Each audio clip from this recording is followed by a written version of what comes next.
The mission had gone south. Fast. What was supposed to be a simple infiltration had turned into an all-out firefight. Hydra agents swarmed the facility, their boots pounding against the concrete as alarms wailed through the compound. You had barely managed to evade capture, slipping through the narrow hallway with Natasha by your side. "Keep moving," she barked, her voice tight with urgency. "We can't let them cut us off." You nodded, gripping your side where a stray bullet had grazed you. The heat of the wound burned through your suit, but there was no time to dwell on it. The two of you sprinted down the corridor, only to find yourselves at a dead end. "Shit," you cursed under your breath. Natasha didn't hesitate. She turned sharply, pressing her back against the cold wall as she scanned the area. Footsteps echoed, drawing closer. You both knew what that meant. "They're right behind us," you murmured, swallowing hard. Her green eyes snapped to yours, calculating. "Then we do this my way."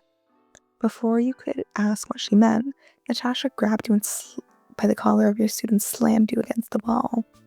A sharp gasp left your lips as your back met the solid concrete force, knocking the breath from your lungs.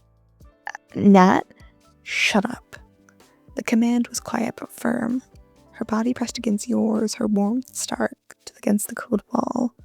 One hand splayed flat against the wall, the other by your head, while the other gripped your hip, tight and possessive and commanding. Your heart pounded as her face inched closer, her breath warm against your lips. You barely processed what was happening before her mouth crashed into yours. It wasn't gentle. It was a cover, a distraction, but that didn't make it any less dizzying. Your hands instinctively went to her waist, gripping the fabric of her suit, and the faintest hint of whatever soap she used, something fresh, clean, and distinctively her. They approached, footsteps slowed, the voices murmured just around the corner. "Nothing's here. Move on." The second they were gone, Natasha pulled back, only slightly, her nose still brushed against yours and her breath still mingled with yours. You exhaled sharply. "That was a distraction." Her voice was unreadable, her expression neutral and carefully curated, but her fingers lingered around your waist and the heat of her palms seeped through your suit. "You sure?" You asked, her voice barely a whisper. Her eyes darkened, flickering down to your lips once more. "Do you want me to stop?" You should have said yes. You should have pulled away, shaken it off, and taken it as just another spy tactic, but you didn't. Your grip on her waist tightened, pulling her impossibly close. "No." A flicker of something flashed across her face. Surprise, amusement, something else. Then her lips were on yours again. Softer this time, with less intense. It was different. It was deliberate, and not just for show. She pressed you harder against the wall, her hand moving from your waist to cup your jaw, fingers brushing over your skin as if mesmerizing the shape of you. You let out a quiet sound against her lips, and she smirked, drinking it in like a victory. "Thought you said this was a distraction," you murmured in between kisses. "It was," she said as she nipped at your bottom lip, earning a sharp inhale. "Now it's something else." Your fingers tailed in her hair, pulling her just enough to make her growl low in her throat, and a gentle shiver down your spine. "You planned this, didn't you?" you teased. She chuckled, the sound vibrated against your lips. "I adapt to the situation." She kissed you again, deeper and this time and hungrier, as if she was claiming you. You melted against her mouth, lost in the feeling of hers on yours. Your hands gripping your hips as your entire world reduced to her. The reality snapped back as the distant sound of gunfire echoed through the facility. Natasha cursed, reluctantly pulling away as she pressed her forehead against yours for just a second, catching her breath. "We're not done," she promised, her voice husky. "Good," you murmured, still dazed. She smirked before stepping back, fixing the collar of your suit like nothing had even happened. "Come on," she said, "all business. Let's finish the mission." As you followed her down the corridor, your lips still tingling, you knew one thing was for certain. This was far from over. And the taste of her still lingered on your lips. You followed her down the dimly lit corridor. Your pulse hadn't settled yet, and every time her fingers brushed against yours, even by accident, another spark shot through your system. She had kissed you twice, not just for cover. The realization made your stomach flip, but there was no time to dwell on it. You could hear the distant sound of gunfire and the telltale shouts of Hydra, agents trying to regain control of the facility. The mission wasn't over, and Natasha, ever the professional, had already snapped back into work mode. You, on the other hand, were still reeling. Are you going to stay distracted, or do I need to pin you against something else to get your head back at the game? Her words making you stumble lightly. You glared at her as she smirked over her shoulder. The tease was light, but you didn't miss the way her voice had dropped, just enough to send a shrill through you. I'm focused, you muttered. Sure you are, she mused, turning a corner. You ignored the heat creeping up your neck. This wasn't the time nor the place. The two of you needed to escape. This tension, whatever the hell it was, could wait. The control room wasn't far. You and Natasha mapped out for an exit before everything went to hell, and if nothing changed, the backup exit was still visible. But first, you needed to wipe the facility's security feeds. Natasha reached the door first, placing a hand on it before pausing. Two inside, she whispered. You nodded. On my signal? She gave you a amused glance. I like when you pretend to be in charge. You rolled your eyes but ignored the comment, instead reaching for your small blade strapped to your thigh.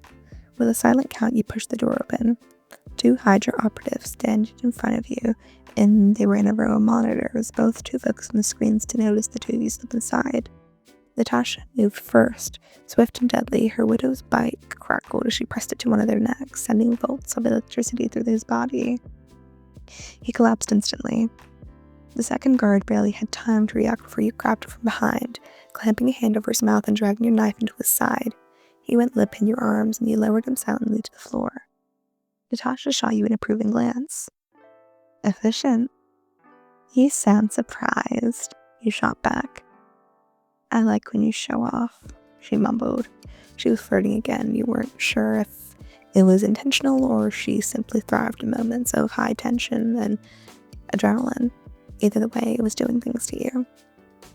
Shaking off the distractions, you moved to the monitors, quickly typing in the commands to wipe the footage. Natasha kept watching the door, her body tense and always alert. It's done, you said after a moment. We've got around 5 minutes before the system reboots.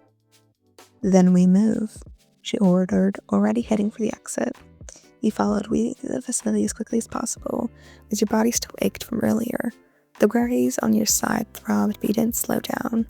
You couldn't slow down. The backup exit was a small ventilation shaft near the west wing. It would lead to an underground passageway, which would take you safely out of the Hydra's reach. But as the two of you rounded the corner, your luck finally ran out.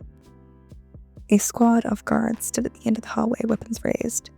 Shit, Natasha hissed, grabbing your arm and pulling you back, behind cover just in case gunfire erupted.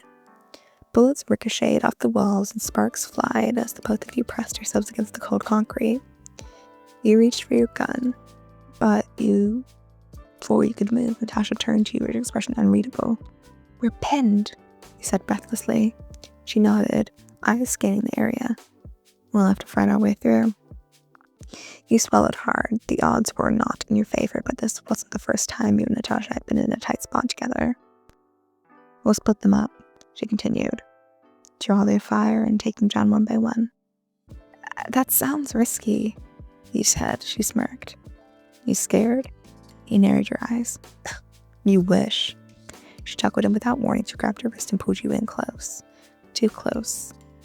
Nat? Your breath hitched. Her lips were by your ear. Barely a whisper. Stay close to me, she commanded. And then she was moving, stepping out into the open, firing off precise shots before they even had time to react. You followed without hesitation, taking down two guards in quick succession. Natasha was a blur, all lethal grace and efficiency, her widow's bite crackling as she weaved through the chaos. You covered her, taking out anybody who got too close. The two of you moved in perfect sync, a deadly rhythm that always felt effortless. Within moments, the hallway was silent. Bodies littered the floor. Smoke curled around barrels of your guns, and your heart pounded with adrenaline, coursing through your veins. Natasha turned to you, with a wild glint in her eyes. Still risky. Let out a breathless laugh. I'll take it back.